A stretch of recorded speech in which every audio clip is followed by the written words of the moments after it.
আসসালামু আলাইকুম রহমতুল্লাহি ওবরাকাতু। আলহামদুলিল্লাহ ওয়াসসালাতু ওয়াসসালামু আলা রাসূলিল্লাহি ওয়া বাদ। সুপ্রিয় দর্শক, দেশ দেশের বাইরে পৃথিবীর যে প্রান্ত থেকেই মাহে রমাদানের এই পবিত্র সময়ে আমাদের সাথে শরীক হয়েছেন, আপনাদের সকলকে জানাচ্ছি আন্তরিক মোবারকবাদ। আপনার প্রত্যাশিত আয়োজন রমাদানের এই পরন্ত বেলায় এখন টিভির পর্দায় রূপায়ণ স্কাই ভিলা নিবেদিত সওয়াল জবাব আয়োজন, পাওয়ার্ড বাই 7 রিংস সিমেন্ট। আমাদের সহ পৃষ্ঠপোষকতায় রয়েছে ZSRM। দর্শক, প্রতিদিন আমরা একজন ইসলামিক স্কলারের মাধ্যমে প্রশ্নালোকে আপনাদেরকে আলোচনা উপহার দেওয়ার চেষ্টা করি। আপনাদের মনের নানা প্রশ্ন এবং দর্শকদের পাঠানো বিভিন্ন প্রশ্নের আলোকে আমরা সাজিয়ে থাকি আমাদের আয়োজন। আজকে পরিচয় করিয়ে দিচ্ছি শুরুতেই। আজকে স্টুডিওতে আমাদের মেহমান হিসেবে আমরা পেয়েছি ঢাকার প্রমিনেন্ট হাউজিং বাইতুল আমান জামি মসজিদের সম্মানিত খতিব মোহতার মাওলানা নেসার উদ্দিন বিন কাসিম। আসসালামু আলাইকুম রহমতুল্লাহি ওয়া বারাকাতুহু। ওয়ালাইকুম আসসালাম রহমতুল্লাহ। সাহেব, পবিত্রতার গুরুত্বটা আসলে ইসলামে কতটুকু, এটি দিয়ে আমরা শুরু করতে চাচ্ছি। বিশ্বনবী মুহাম্মদ রাসূলুল্লাহ সাল্লাল্লাহু আলাইহি ওয়াসাল্লামকে আমার আল্লাহ তাআলা এই পবিত্রতা অর্জনের জন্য নানাবিধ গুরুত্বারোপ করেছেন। কোরআন থেকে, হাদিস থেকে আল্লাহর হাবিব আমাদেরকে এগুলি বুঝিয়েছেন। পবিত্রতা শরীয়তের অন্যতম অবিচ্ছেদ্য একটি অংশ। অবশ্যই পবিত্রতা আমাদের অর্জন করতে হবে। বিশেষ করে ইসলামের যতগুলি ফান্ডামেন্টাল বিষয় রয়েছে এইগুলির জন্য আমাদেরকে অবশ্যই পবিত্রতা অর্জন করতে হবে। আমরা যদি কোরআন স্পর্শ করতে যাই, আমরা যদি নামাজ পড়তে যাই, অবশ্যই আমাদেরকে কোরআন এবং নামাজ বা যে মৌলিক যে বিষয়গুলি এইগুলির ক্ষেত্রে আমাদের পবিত্রতা অর্জন করেই যেতে হবে। যেমন কোরআনুল কারীম আল্লাহ তাআলা বলছেন, ইন্নামাল মুশরিকুনা নাজিসুন। আল্লাহ তাআলা বলছেন যে নিশ্চয় মুশরিক যারা, তারা হলো নাপাক। লা ইয়ামাসসুহু ইল্লাল মুতাহহারুন, তারা যেন পবিত্রতা অর্জন ছাড়া কোরআনকে স্পর্শ না করে। তার মানে হলো, আপনি যদি কোরআনকে স্পর্শ করতে হয়, আমাকে অবশ্যই পবিত্রতা বা আমাকে পিউরিটি অর্জন করতে হবে। অজুর বিকল্প হিসাবে পবিত্রতা অর্জনের যে ইসলামের পদ্ধতি রয়েছে তায়াম্মুমের, সেই পদ্ধতি আল্লাহ সুবহানাহু ওয়া তাআলা বলছেন, ফাইল্লাম তাজিদু মাআন ফাতায়াম্মামু সাঈদান তাইয়্যিবা। আল্লাহ বলছেন, যদি তোমরা পানি না পাও পবিত্রতা অর্জনের জন্য, সেক্ষেত্রে তোমরা ফাতায়াম্মামু সাঈদান তাইয়্যিবান, অর্থাৎ তোমরা পবিত্র মাটির নিয়ত করো। অর্থাৎ তায়াম্মুমকে আমরা আমাদের ভাষায় যেটি পরিচিত, আরবি কোরআনের ভাষাও সেটা হলো যে তায়াম্মুম। তায়াম্মুম শব্দের শাব্দিক অর্থই হলো আপনার ইচ্ছা পোষণ করা। তায়াম্মুমের ক্ষেত্রে যেই কারণেই আপনি তায়াম্মুম করতে পারবেন সেটা হলো, যদি পানি অ্যাভেলেবেল না থাকে, আপনি নামাজের ওয়াক্ত হয়ে গিয়েছে, আপনি যদি এখন পানির কাছে গিয়ে উজু করতে যান তাহলে নামাজের ওয়াক্ত ছুটে যাবে। অথবা আপনি এতটুকু দূরত্বে আছেন যেখানে গিয়ে আপনি পানি দিয়ে উজু করে নামাজ পড়তে পারবেন না। এই বিষয়গুলো যদি সামনে থাকে তখন আপনি তায়াম্মুম করবেন। তায়াম্মুম করার জন্য 3টি শর্ত। 1 নম্বর হলো নিয়ত করা যে আমি তায়াম্মুম করছি। 2 নম্বরে হলো যে মাটির উপরে হাত রেখে তারপরে আপনার চেহারাকে মাসেহ করতে হবে। তারপরে 3 নম্বর হলো আবার এই হাতকে মাটির উপরে রেখে আপনার উভয় হাত কোণে পর্যন্ত মাসেহ করা।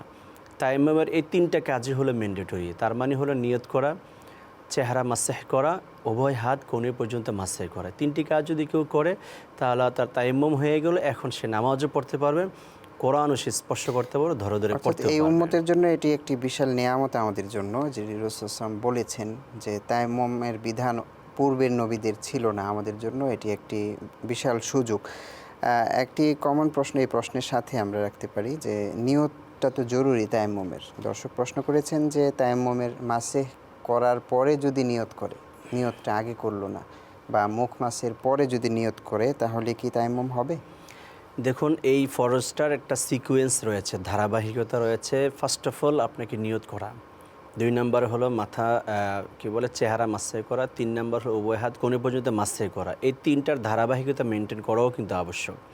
সুতরাং যদি সিকোয়েন্স যদি মেনটেন না হয়, আবার সে পুনরাবৃত্তি করবে, সমস্যা নেই। কোনো সমস্যা নেই। জি, আরেকটি সম্পর্ক প্রশ্ন যদি আমরা রাখি তায়াম্মুমেরই, মাটি কি সরাসরি একদম মাটি শর্ত, নাকি জামা কাপড় বা ঘরের কর্নারে লুকিয়ে থাকা ধুলাবালি দিয়ে, জামা কাপড়ের ধুলাবালি দিয়ে এটি করলে হবে? দেখুন, তায়াম্মুমের জন্য মাটি হলো শর্ত এবং সে মাটিটা হতে হবে পবিত্র। এমন নয় যে পুরা মাটির একটা মাটির যে অংশ রয়েছে এটা দিয়ে মাসেহ করতে হবে, এমনটি নয়। মাটি যদি কোথাও এমন জায়গা থাকে যার বেশিরভাগটাই হলো মাটি, আপনি ধরুন ওয়ালের উপরে মাটি প্রলেপ পড়ে রয়েছে, আপনি ইচ্ছা করে সেখান থেকে কিন্তু হাত দিয়ে কিন্তু আপনি মাসেহ করতে পারবেন, কারণ উপরের ম্যাক্সিমাম অংশটাও হলো মাটি। এখন পাঞ্জাবির উপরে, কাপড়ের উপরে যদি ধুলাবালি থাকে, সেটা বেশিরভাগ অংশ কিন্তু মাটি নয়। আপনি সেখান থেকে মাটি নিয়ে সেখান থেকে মাসে করে যদি আপনি তায়াম্মুম করেন, সেই তায়াম্মুমটা কিন্তু হবে না। এই জন্য আমাকে মাটির অধিকাংশ অংশটা হলো মাটি, এমন জায়গা থেকে আমাদেরকে তায়াম্মুম করতে হবে। এবং এক্ষেত্রে আমাদের খেয়াল রাখতে হবে যে মাটিটা পবিত্র কিনা। এখন আমি পবিত্রতা অর্জন করবো মাটি দিয়ে, যদি আমার মাটিটাই যদি অপবিত্র থেকে যায় তাহলে আমার তায়াম্মুম হবে না। এই জন্য আমাকে মাটির পবিত্রতা এটাও আমাকে দেখে নিতে হবে। শেখ, আমাদের একটু বিরতির সময় হলো, আমরা ফিরে এসে কন্টিনিউ করবো ইনশাল্লাহ। দর্শক, সময় হলো ছোট্ট একটু বিরতির, আমাদের সাথেই থাকুন। ফিরে আসছি একটু পরেই। রমাদানের পবিত্র সময়টিতে ইস্তেগফারের মাধ্যমে আমরা কাটাই। আস্তাগফিরুল্লাহিল আযীম।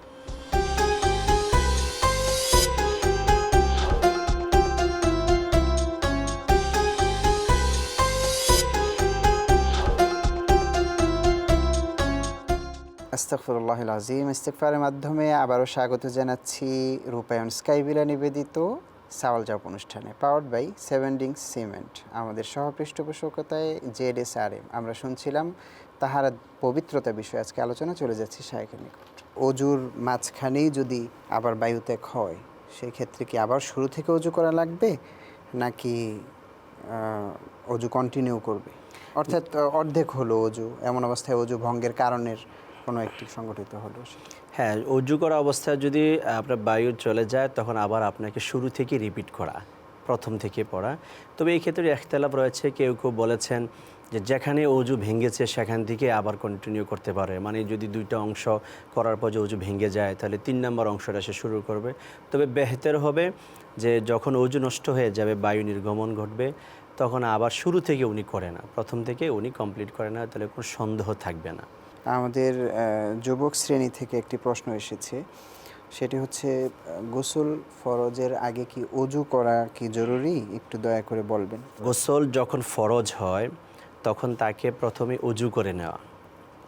যখন সে সুন্দর করে অজু করে নিবে, আমি যদি পুরা পদ্ধতিটা যদি বলি, প্রথমে সুন্দর করে অজু করে নিবে। অজু করার পরে তারপরে গোসলে যে আপনার 3টা ফরজে যে 3টা অংশ, কেউ কেউ বলেছেন ফরজের 3টা অংশ দিয়ে গোসল শুরু করবে, আবার কেউ কেউ বলেছেন পুরো অজু করে নিবে। তবে আপনি একদম সুন্নাহ তরিকা যদি হয়, প্রথমে ফুললে সুন্দর করে অজু করে নাও। অজু করার পরে এই ফরজ গোসলের যে বাকি যে অংশগুলি থাকবে, সে অংশটা মানে হলো পুরো শরীরে পানি দেওয়া, এটা করে নিবে, তাহলে তার সুন্দর গোসল হয়ে যাবে এবং ফরজ গোসলের যে হক পুরোপুরি তার এটা আদায় হয়ে যাবে।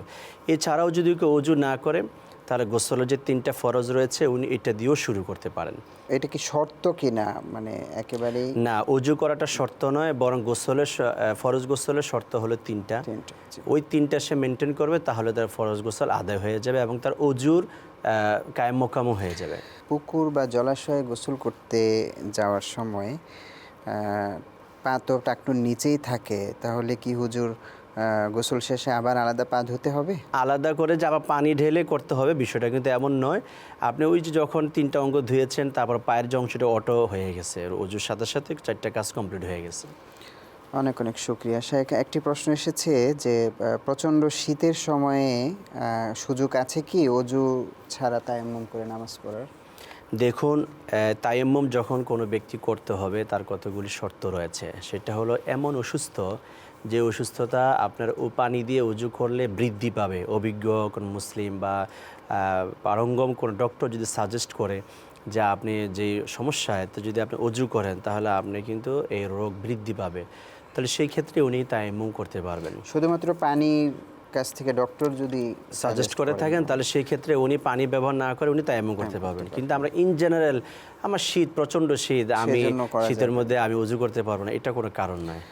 অনেক অনেক শুক্রিয়া শায়েখ। আজকে বিদায় নিতে হচ্ছে আপনার কাছ থেকে। ইনশাআল্লাহ সামনের কোনো পর্বে আপনার মাধ্যমে আরও চমৎকার প্রশ্ন এবং উত্তর। আপনাকেও ধন্যবাদ, শুকরিয়া, মোবারকবাদ। দর্শক, দেখছিলেন রূপায়ণ স্কাইভিলা নিবেদিত সাওয়াল জবাব অনুষ্ঠান, পাওয়ার্ড বাই 7 রিংস সিমেন্ট। আমাদের সহ পৃষ্ঠপোষকতায় ZSRM। সময় হলো আজকে বিদায় নেয়ার। ইনশাআল্লাহ আগামী দিন একই সময়ে একই চ্যানেলে নতুন কোনো অতিথি এবং নতুন কোনো বিষয়ের আলোকে আমার অজানা অনেক কিছু আমরা জানার চেষ্টা করব ইনশাআল্লাহ। আল্লাহ তাআলা আমাদেরকে রমাদানের পবিত্রতায় রাখুন। আসসালামু আলাইকুম ওয়া রাহমাতুল্লাহি ওয়া বারাকাতুহু।